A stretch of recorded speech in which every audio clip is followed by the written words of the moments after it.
enhancement and transparency on this platform. Lake Victoria Basin Commission has embarked on an ambitious program towards the restoration of ecosystem in Busia and Siaya counties. And the Commission, through their Adapting to Climate Change project, Lake Victoria Basin has planted over 90,000 trees in the two counties.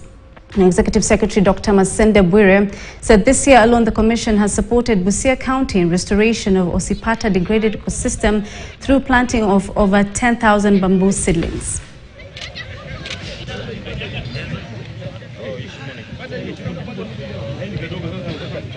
You are the camera. Yes.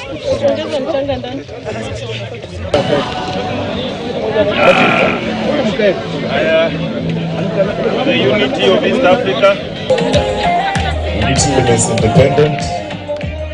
It is also imperative to note that the Commission, through the Adapting to Climate Change in the Victoria Basin project, has spent over $85,000 in the ecosystem restoration in both Busia and Siaya counties.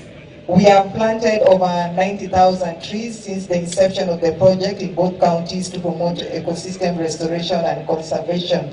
The Commission has supported Busia County in restoration of Osipata degraded ecosystem by planting over 10,000 bamboo seedling and the establishment of indigenous tree nursery in Osipata village, Teso South County.